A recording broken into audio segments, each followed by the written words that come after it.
क्षेत्र के केंद्रीय विद्यालय क्रमांक 1 में राष्ट्रीय शिक्षा नीति के 3 वर्ष पूर्ण होने पर एक आयोजन हुआ, जहां कई बुद्धिजीवी वक्ताओं ने मंच से अपने अनुभव साझा किए और राष्ट्रीय शिक्षा नीति यानी कि एनईपी को लेकर अपने विचार व्यक्त किए। राष्ट्रीय शिक्षा नीति के 3 वर्ष पूर्ण होने को लेकर वैसे तो पूरे देश में अलग अलग जगह कई तरह के कार्यक्रम हो रहे हैं, वहीं शिक्षा को बढ़ावा देने की नीति पर आधारित एक आयोजन केंद्रीय विद्यालय नौलखा क्षेत्र में आज हुआ। प्रधानमंत्री नरेंद्र मोदी द्वारा आने वाले दिनों में दिल्ली के प्रगति मैदान में शिक्षा संगम को लेकर एक एग्जीबिशन का अवलोकन किया जाएगा। राष्ट्रीय शिक्षा नीति के 3 वर्ष पूर्ण होने को लेकर शिक्षा संबंधित कई प्रस्तुतियां एग्जीबिशन में होंगी। वहीं राष्ट्रीय शिक्षा नीति जो कि 2020 से शुरू हुई थी, इसके 3 वर्ष पूर्ण होने पर इंदौर के नौलखा क्षेत्र स्थित केंद्रीय विद्यालय में एक आयोजन आज रखा गया।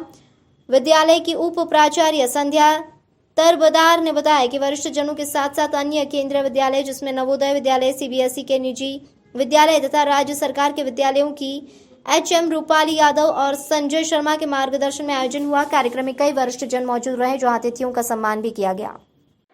ये आज प्रेस कॉन्फ्रेंस रखी, किस उद्देश्य के साथ और क्यों?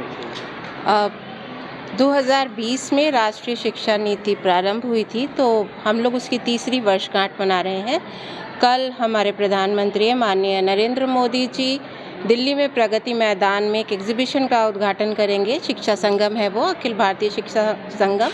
तो साथ साथ ये कोइंसाइड कर रहा है एनईपी की 3rd एनिवर्सरी से, तो ये इसी के उपलक्ष्य में कार्यक्रम हम लोगों ने रखा है प्रेस कॉन्फ्रेंस, जिससे कि हम पूरे समाज को इस बात के लिए तैयार कर पाएँ या उनको बता पाएँ कि राष्ट्रीय शिक्षा नीति क्या है और हम उसको किस तरह से इम्प्लीमेंट कर रहे हैं।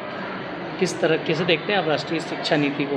सेलिब्रेट तो किया है आपने? हाँ, कैसा अनुभव रहा 3 वर्षों का? बहुत अच्छा अनुभव रहा। एक तो करके सीखना है, साथ में हर बच्चा बहुत खास है। ये बात एनईपी की बहुत खास है। हर बच्चे के अंदर जो अच्छी बातें हैं, जो क्षमताएं हैं, हम उनको और आगे बढ़ा रहे हैं। किसी भी तरह की रोट लर्निंग नहीं हो रही है, रटने की बात अब नहीं हो रही है। मार्क्स के ऊपर बहुत ज़्यादा कोई फोकस नहीं किया जा रहा है। हमारा फोकस इस बात पे है कि बच्चे का सर्वांगीण विकास हो। किस तरह की परेशानियां से जूझना पड़ रहा है अभी एनईपी को? कोई परेशानियां अभी क्या कहेंगे? नहीं, परेशानियां नहीं है। देखिए, कोई भी काम अगर हम लगन के साथ करते हैं और अच्छे उद्देश्य के साथ करते हैं तो परेशानियां अपने आप दूर हो जाती हैं। आपको मैडम, इसमें स्किल डेवलपमेंट के लिए ज़्यादा स्किल डेवलपमेंट की बात की जा रही है, वोकेशनल एजुकेशन की बात की जा रही है। हमारे स्कूल में भी एक स्किल हब लैब शुरू किया जा रहा है। आर्टिफिशियल इंटेलिजेंस हमने क्लास 8 से इंट्रोड्यूस किया हुआ है। हमारे यहाँ अटल टिंकरिंग लैब है, जिसमें हम बच्चों को बहुत तरह के इनोवेशन सिखाते हैं। तो ये वोकेशनल ट्रेनिंग बच्चों की है, जिससे कि वो आगे जा कर के सिर्फ नौकरियों के लिए ही ना भागें, बल्कि अपने काम करें और दूसरों को भी एम्प्लॉयमेंट दे पाएं। आपका परिचय?